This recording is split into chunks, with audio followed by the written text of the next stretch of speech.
Okay, good morning. I'm Janet Marney from Fairfax, Virginia, and we're here at the International Quilt Festival in Houston, Texas, the biggest and best of the shows. And I'm glad to say that my piece, Brave Betty, has been accepted in the show as part of the Her Story exhibit of famous women of the last 100 years since women got the right to vote.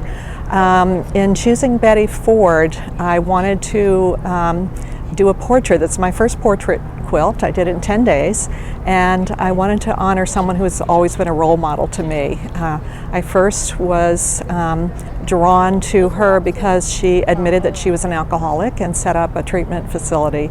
At that time, treatment was really geared toward men.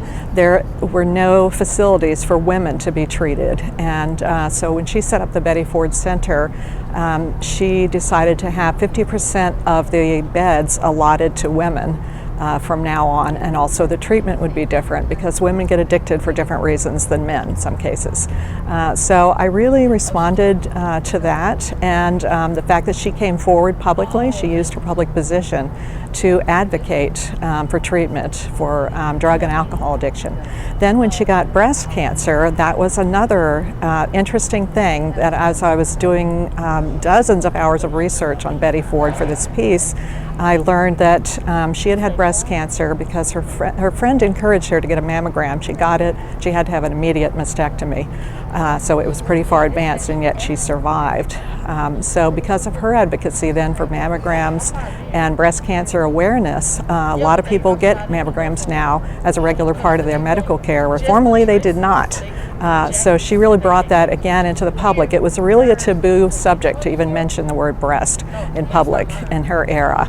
So she brought this to the fore. As a result, my mother got a mammogram. My mother did eventually die from breast cancer, but I have 3 aunts who survived breast cancer, so that gives me hope.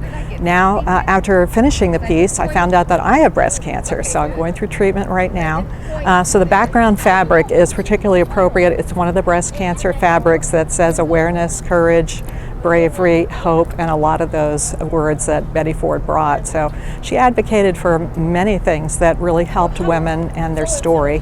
And so I'm a great admirer of Betty Ford and happy to honor her here.